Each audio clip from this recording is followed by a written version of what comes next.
सभी जोरदार ताली बजाकर उनका अभिनंदन करें।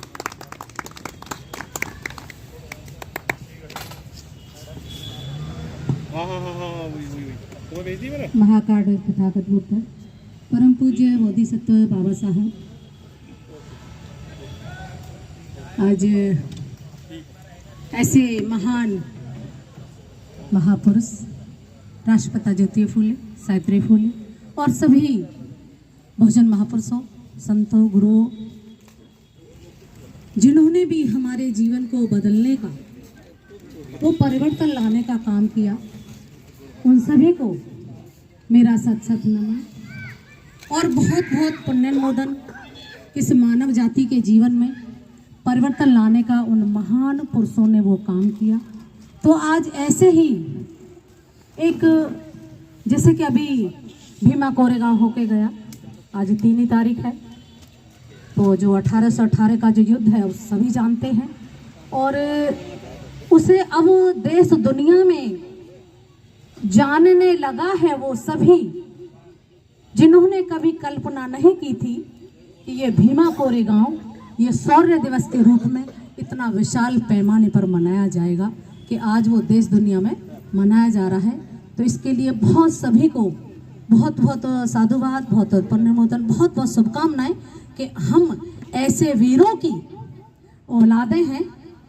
जिनके अंदर वो क्रांति का वो जज्बा और जुनून बसा हुआ है। तो उन सभी को भी मैं सत नमन करती हूँ। आज 3 जनवरी ऐसी एक महान शख्सियत जिसने नारी को अस्तित्व में लाने का काम किया। कहने को हम सभी मानव हैं, लेकिन उस मानवता को जिंदा रखने का काम अगर किसी ने किया तो राष्ट्र माता सावित्री फूले ने किया। 3 जनवरी 1831 सतारा जिले में उनका जन्म हो, सभी जानते हैं, उनका निर्वाण भी सभी जानते हैं। लेकिन जो बीच का वो एक महत्वपूर्ण वो समय है, जिस समय ने हमें जीवन जीने का वो मौका दिया, जीवन में परिवर्तन लाने का वो काम किया, तो वो पल मैं बताना चाहूं कि उस समय ज्योतिबा फूले, सावित्रीबाई फूले दोनों पति पत्नी की कैसी केमिस्ट्री रही होगी, जिन्होंने एक कुछ भी नहीं जानने वाली, शिक्षा सिर्फ चित्र समझने वाली वो महिला, और उसके अंदर वो शब्दों का ज्ञान कराने वाले उस मन के उस भाव को राष्ट्रपिता ज्योतिबा फूले ने उनके सामने रखा। और वो पक्ष जो था, जो ज्योतिबा फूले का जो सकारात्मक पक्ष था, उस सकारात्मक पक्ष का, उस सकारात्मक पहलू का जो अस्तित्व, जो अंश, जो प्रतिसाद, जो अंतर मन की भावना का जो प्रतिसाद होता है, वो सावित्रीबाई फूले को दिया। और आप ये नारी का जो अस्तित्व आप सबके सामने इस रूप में जो आए, वह महान वीर पुरुष जिनके इस क्रांतिकारी आंदोलन से सावित्रीबाई फूले के अंदर वो जज्बा और जुनून पैदा हुआ कि मैं अपने समाज की, मैं अपने देश की महिलाओं को कैसे मदद करूं, मैं कैसे पढ़ा सकती हूं उन्हें, जब मुझ पर इतना अत्याचार हो रहा है, तो न जाने मेरे अछूत समाज की बहनों पर, महिलाओं पर कितना अत्याचार होता होगा। आपने सभी ने पुस्तकों में पढ़ा कि जब वो जाती थी तो जो मनुवादी विचारधारा के जो लोग हैं वो उन पे कीचड़, गोबर ये सब उछालते थे, लेकिन वो जो थी, वो जो जिसने ये ठाना कि मुझे इस समाज के लिए, इस कौम के लिए कुछ करना है,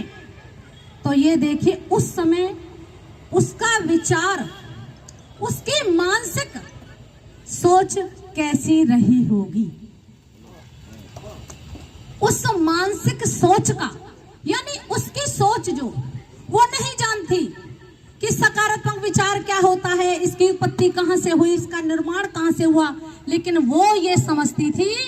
कि मेरे पति जो कार्य कर रहे हैं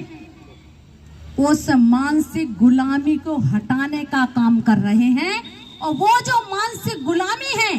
वो सिर्फ शिक्षा से ही दूर की जा सकती है। तो वो जो सावित्री फूले का जो विचार था, क्योंकि पति पत्नी की आपस में अच्छी केमिस्ट्री हो, तो अगर पति कोई कार्य अच्छा करता है यानी कुशल कार्य करता है, पॉजिटिव एनर्जी के साथ समाज के सुधारने का जो कार्य करता है, तो पत्नी उसके साथ कदम पे कदम मिला करके उसका साथ देती है कि ये वैचारिक क्रांति की लड़ाई है। तो जब मेरा पति इस समाज के लिए इतना काम कर रहा है, इस कौम के लिए इतना काम कर रहा है, तो मैं क्यों ना उसकी पाटीदार बनकर, उसकी साझीदार बनकर अपने पति का हौसला बढ़ाऊं, और क्यों ना मैं इस दबी कुचली महिलाओं को पढ़ाने का कार्य अपने हाथ में लूं। एक निरक्षर महिला और इतना बड़ा काम कर देती है कि वो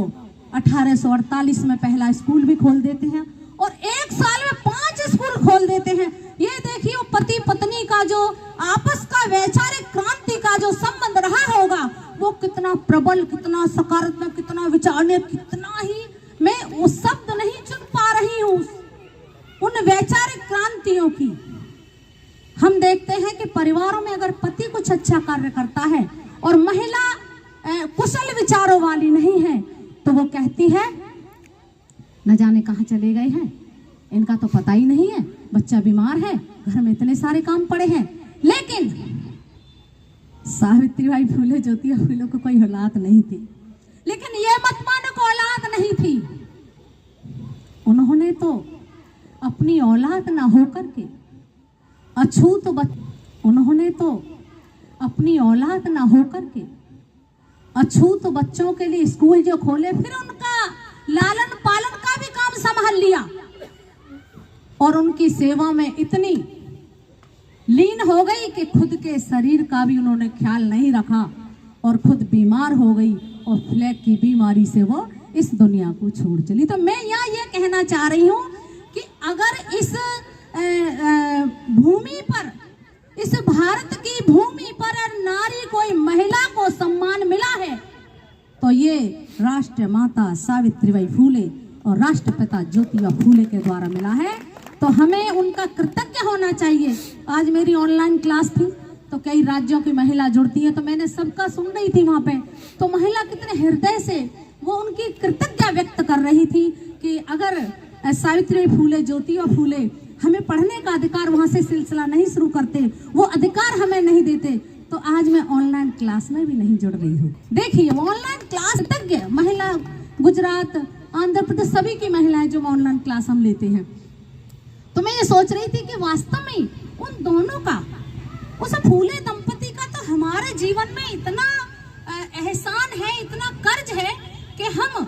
अपनी जिंदगी में एक न एक बच्चे को, एक न एक पीढ़ी को कुछ ना कुछ उसके जीवन में बदलने का काम करें। मैं तभी समझती हूँ कि है ये जो हम जन्म दिवस मना रहे हैं ये सार्थक होगा, और हमें कुछ संकल्प भी लेना चाहिए कि इस साल में ये कार्य करूंगी, इस साल में ये इतना कोई कुशल कार्य लेके चलूंगी ताकि आने वाली पीढ़ी में वो मैं परिवर्तन देख सकूं, वो मैं बदलाव दे सकूं। और बदलाव लाने के लिए हमें कुछ नहीं करना, सिर्फ खुद पे काम करना होता है, और जब हम खुद पे काम करते हैं तो हम इस पूरी दुनिया पर काम कर लेते हैं। तो ये जय भीम, नमो बुद्धाय, सभी को बहुत बहुत साधुवाद, सभी आयोजन समिति को, जन्मोत्सव समिति को बहुत बहुत साधुवाद करती हूँ, और संचालक भैया मेरे छोटे भाई हैं और सभी को मैं जानती हूँ